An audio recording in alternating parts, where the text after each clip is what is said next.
नमस्कार दोस्तों, मैं मोहनलाल निकिता क्लासेज में एक बार आपका फिर से हार्दिक अभिनंदन, हार्दिक स्वागत है।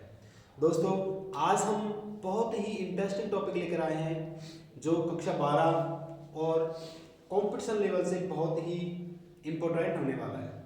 जी हाँ दोस्तों, आपका प्यार, आपका सपोर्ट इस तरह मिलता रहे, हमें ये ऊर्जा देता है और इसी ऊर्जा के साथ हम आने वाली वीडियो जो बड़ी शानदार लेके आएंगे आपके लिए, जो आपके भविष्य में बहुत ही काम देने वाले होंगे। जी हाँ दोस्तों, बात करते हैं अपन आज पॉलिटिकल साइंस के टॉपिक समकालीन विश्व में अमेरिकी वर्चस्व। दोस्तों, आपको पता है कि प्रथम विश्व युद्ध जो 1914 से 1918 यानी कि 1914 से 1918 के मध्य हुआ। इसके बाद में जो दूसरा विश्व युद्ध है 1939 से 1945 के मध्य हुआ। इसके बाद का जो कार्यकाल है 1945 से और 1990 तक, ये जो कार्यकाल है, ये कार्यकाल आपका शीत युद्ध का दौर कहलाता है। ये इस लंबे समय को, ये जो कार्यकाल रहा, इसे इतने लंबे समय को अपन कहते हैं शीत युद्ध, यानी कि शीत युद्ध। यानी आप पढ़ चुके हैं कि शीत युद्ध होता क्या है, ये आपको पहले बता चुके हम कि विचारों की होने वाली लड़ाई या कागजी गोलों से होने वाली लड़ाई शीत युद्ध कहलाया। और शीत युद्ध का समय रहा 1945 से 90 तक का। इसके बाद में 1991 में सोवियत संघ का क्या हो गया दोस्तों? सोवियत संघ का विघटन हो गया। देखिए, जैसे ही सोवियत संघ का विघटन हुआ, पूरा विश्व जो दो खेमों में बटा हुआ था, एक तो पूंजीवादी खेमा, दूसरा साम्यवादी खेमा, दोनों जो खेमे में बटा हुआ था पूरा विश्व, वो अब जैसे ही सोवियत संघ का विघटन हुआ तो फिर पूरा विश्व एक तरफ झुक गया, यानी कि सोवियत संघ का पतन हो गया और फिर समकालीन विश्व में अमेरिकी वर्चस्व कायम रहा।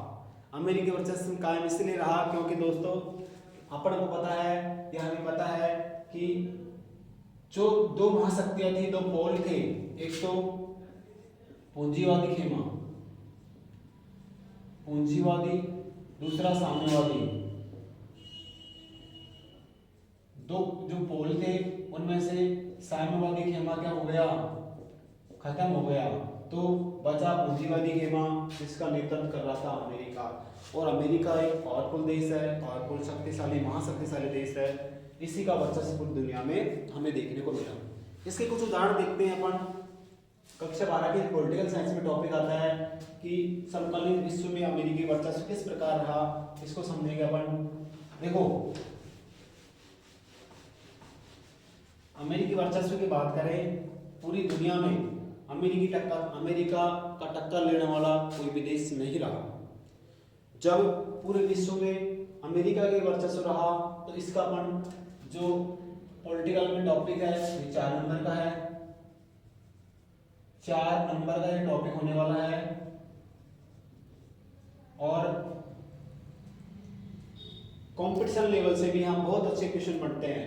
ठीक है, अपन बात करते हैं परिचय की। हमने देखा कि शीत युद्ध के अंत के बाद संयुक्त राज्य अमेरिका विश्व की सबसे बड़ी ताकत बनकर उभरा और दुनिया में उसकी टक्कर का प्रतिद्वंदी नहीं रहा। इसका मतलब शीत युद्ध के बाद जब शीत युद्ध खत्म हो गया, सोवियत संघ का पतन हो गया 1991 में, तो अमेरिका का टक्कर लेने वाला दुनिया में कोई भी प्रतिद्वंदी नहीं रहा। फिर बात करते हैं इनमें जो नई विश्व की अर्थव्यवस्था की शुरुआत हुई थी, उसमें 4 टॉपिक है। पहला टॉपिक ऑपरेशन डेजर्ट स्टॉर्म, दूसरा Operation Infight Night Edge, Operation Enduring Freedom और ऑपरेशन इराकी फ्रीडम। ये जो 4 ऑपरेशन में हैं, इनमें से एक ऑपरेशन 100% आने वाला है आपके एग्जाम से, तो इसको बहुत अच्छे से समझ लेंगे। वैसे सभी विद्यार्थी पढ़ते हैं और पढ़ने का तरीका होना चाहिए। अगर आप अच्छे से ढंग से तैयारी करें तो पॉलिटिकल में 100 में से 100 नंबर आप प्राप्त कर सकते हैं। देखिए दोस्तों, पहली बात अपन शुरुआत करते हैं ऑपरेशन डेजर्ट स्टॉर्म की। क्या था ऑपरेशन डेजर्ट स्टॉर्म, इसके बारे में अपन पहले चर्चा करेंगे। देखिए, ऑपरेशन डेजर्ट स्टार का मतलब है कि इराक के ऊपर, इराक पर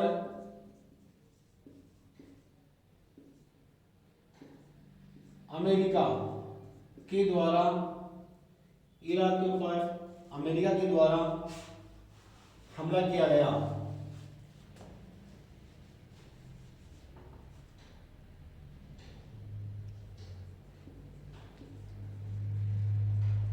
अमेरिका द्वारा इराक पर 1990 में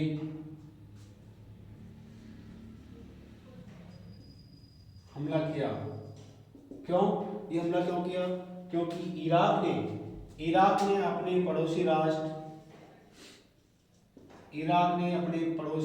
कुवैत पर अधिकार कर लिया था। जब यूएनओ के कहने के बावजूद कुवैत पर से इराक ने अपनी सेनाएं नहीं हटाई, तो फिर उसके विरोध में अमेरिका ने 34 राष्ट्रों के साथ मिलकर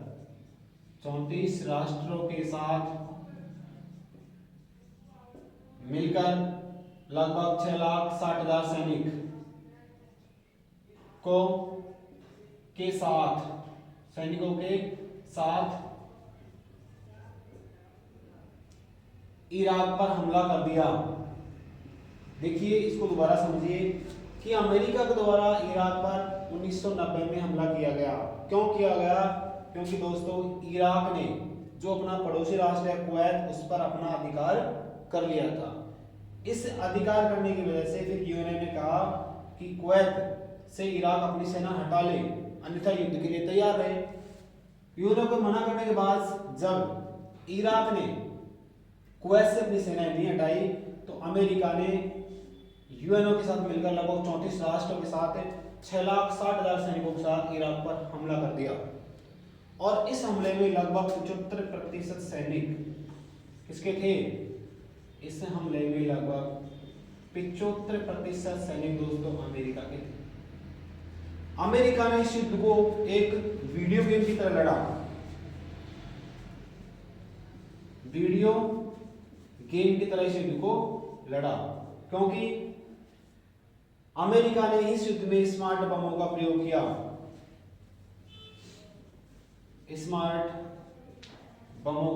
किया। जो लोग थे उन्होंने रोजाना की घटनाओं की तरह टीवी पर बैठकर, टीवी पर, न्यूज पर आम घटनाओं की तरह या रोज की घटनाओं की तरह इसको देखा। उस समय जो इराक के जो ना राष्ट्रपति थे वो थे सद्दाम हुसैन। इराक के राष्ट्रपति थे सद्दाम हुसैन। ये सद्दाम हुसैन ने क्या कहा कि हम अमेरिका से डरने वाले नहीं हैं, और ये युद्ध है वो 100 जंगों की एक जंग साबित होगा। ये किसने कहा? 100 जंगों की एक जंग। 100 जंगों की एक जंग का मतलब है कि 100 जंगों में जितना नुकसान होने वाला है ना, उसे एक युद्ध में हो जाएगा। हम अमेरिका से डरने वाले नहीं है। लेकिन जब अमेरिका ने यूएनओ के साथ मिलकर के और फिर इस पे आक्रमण किया, आखिरकार इराक को कुवैत से अपनी सेनाएं हटानी पड़ी और इसलिए इराक की हार हुई। इस समय जो अमेरिका के राष्ट्रपति हैं, अमेरिका के जो राष्ट्रपति थे इस समय, राष्ट्रपति वो थे जॉर्ज बुश।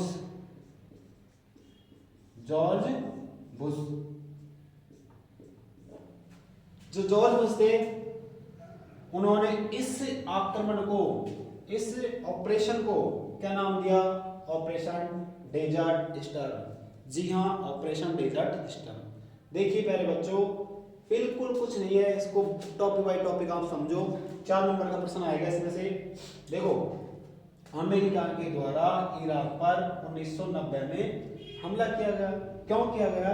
क्योंकि इराक ने कुवैत पर इराक ने कुवैत पर अधिकार कर लिया था। जब यूएनओ ने कहा कि इराक कुवैत से अपनी सेनाएं हटा ले, लेकिन यूएनओ के कहने के बावजूद वहां से सेनाएं नहीं हटाई गई, तो अमेरिका ने जो अमेरिका के उस समय राष्ट्रपति जॉर्ज बुश ने 75 सैनिक अमरीका भेजे और यूएनओ के 34 राष्ट्रों के सदस्य राष्ट्रों के साथ में लगभग 6,60,000 सैनिकों के साथ में कुवैत पर हमला कर दिया।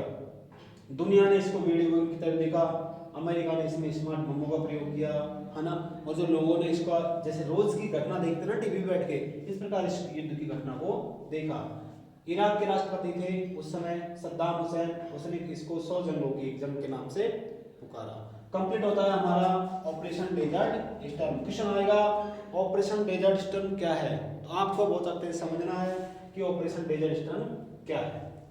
ठीक है, अगर किसी को कोई कंफ्यूजन हो तो आप हमसे संपर्क कर सकते हैं या वीडियो को दोबारा देख सकते हैं, आपके समझ में आ जाएगा। इसको समझने के बाद में आप नोट्स या किताब के माध्यम से पढ़ो, आपके 4 नंबर कहीं जाने वाले नहीं है। ठीक है दोस्तों, अगला ऑपरेशन है operation Infight night reach. Operation Infight night reach, देखो ये क्या ऑपरेशन था, ऑपरेशन इनफाइट नाइट रीच। इसमें क्या हुआ, इसमें केन्या व तंजानिया, केन्या व तंजानिया, इन राष्ट्रों के खिलाफ, केन्या और तंजानिया में अमेरिकी दूतावासों के खिलाफ, यानी कि इन राष्ट्रों ने अमेरिकी दूतावासों पे क्या करा, हमला किया। इस वजह से अमेरिका ने यहाँ पे सैनिक कार्रवाई की। अमेरिकी दूतावासों किस पे हमला किया था, अमेरिकी दूतावासों, अमेरिकी दूतावासों पे इन्होंने हमला किया और इसके विरोध में अमेरिका ने 1998 में सैनिक कार्रवाई की, सैनिक कार्यवाही की। इसे ऑपरेशन इनफाइट नाइट रीच के नाम से जानते हैं। ऑपरेशन इनफाइट नाइट रीच के नाम से इसको जानते हैं। इस सैनिक कार्रवाई में देखो, इस सैनिक कार्रवाई में केन्या और तंजानिया ने क्या करा था, अमेरिकी दूतावासों के खिलाफ हमले की साजिश रची थी। इसके विरोध में अमेरिका ने 1998 में सैनिक कार्रवाई की। इस सैनिक कार्रवाई को ही ऑपरेशन इनफाइट नाइट रीच के नाम से जाना जाता है। इस सैनिक कार्रवाई में ऑपरेशन इनफाइट नाइट रीच के नाम से जाना जाता है और इस सैनिक कार्रवाई में अमेरिका के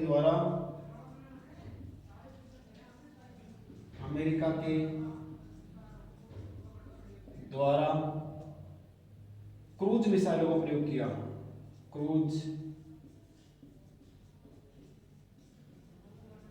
मिसाइलों का प्रयोग किया गया। अमेरिका के द्वारा क्रूज मिसाइलों का प्रयोग किया गया और दुनिया को यह बताया अमेरिका ने कि अगर अमेरिका के खिलाफ कोई भी ऐसी षड्यंत्र रचता है तो उसे अमेरिका उसको छोड़ने वाला नहीं है। ये हो गया आपका ऑपरेशन इनफाइट नाइट रीच। अब बात करते हैं अपन ऑपरेशन एंड्यूरिंग फ्रीडम। देखिए अमेरिका के, इसको अपन 9/11 की घटना भी मानते हैं। 9/11 अमेरिका पे क्या हुआ, 19 आतंकवादियों के द्वारा अमेरिका के 4 विमानों पर अधिकार कर दिया गया। पहला विमान, दूसरा, तीसरा और चौथा, इन 4 विमानों पर आतंकवादियों के द्वारा, अमेरिका के 4 विमानों पर आतंकवादियों ने क्या कर लिया, अधिकार कर लिया, इनको हाईजैक कर लिया। और फिर जो इनकी न्यूयॉर्क सिटी है ना, न्यूयॉर्क सिटी में वर्ल्ड ट्रेड सेंटर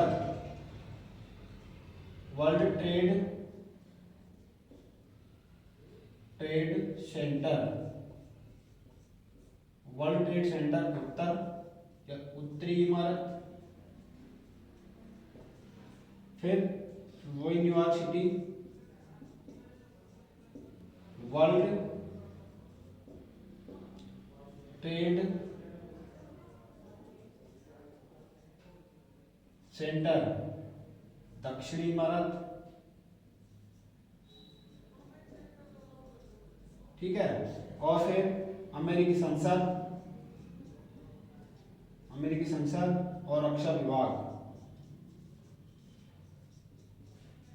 इन चारों को उन्होंने टारगेट किया। 4 हाईजैक विमानों को इन क्षेत्रों से उनको टकराना था और अमेरिका को डराना था। इन आतंकवादी हमलों के खिलाफ पूरा अमेरिका क्या हो गया, दहशत में आ गया। पूरा अमेरिका दहशत में आ गया। जैसे दुनिया की पावरफुल शक्ति अमेरिका दहशत में आ गया, सो सबको लगा कि आतंकवादी कुछ भी कर सकते हैं। उन्होंने अमेरिका को हाईजैक कर लिया, अमेरिका के 4 विमानों को। लेकिन ये जो संसद में विमान गिरना था वो असफल रहा और ये पेंटागन शहर में जाकर के गिरा, पेंसिल्वेनिया में। और ये संसद वहाँ की रक्षा विभाग और संसद नष्ट नहीं हो पाए। आखिरकार इसके लिए अमेरिका ने एक ऑपरेशन चलाया, operation Enduring freedom. Operation Enduring freedom के माध्यम से जो दोषी पाए गए उन्हें अमेरिका ने, उनकी एक विशेष जेल है ग्वांतानामो बे, ये अमेरिका की विशेष जेल का नाम है ग्वांतानामो बे। इस जेल के अंदर ले जाया गया और यहाँ पर उनको रखा गया, ठीक है। ये एक ऐसी जेल है अमेरिका के दोस्तों, ग्वांतानामो बे नाम की जेल की, जहाँ पे UNO के नियम भी नहीं चलते, वहां पे केवल और केवल अमेरिका के नियम चलते हैं। विश्व के किसी के देश के यहाँ पे नियम लागू नहीं होते हैं। अब बात करते हैं अपन हमारा लास्ट टॉपिक, जिसका नाम है ऑपरेशन इराकी फ्रीडम। देखिए, अमेरिका ने 2003 में इराक पर आक्रमण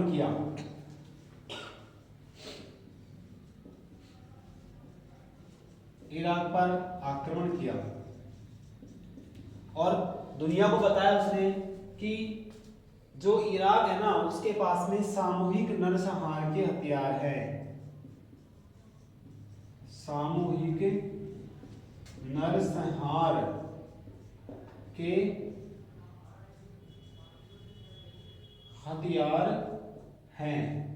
लेकिन अमेरिका की मंशा कुछ और थी।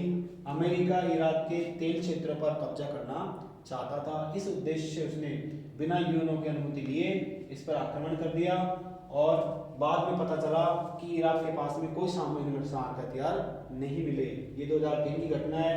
इसे अपन ऑपरेशन इराकी फ्रीडम के नाम से जानते हैं। ठीक है दोस्तों, आज का टॉपिक खत्म होता है हमारा।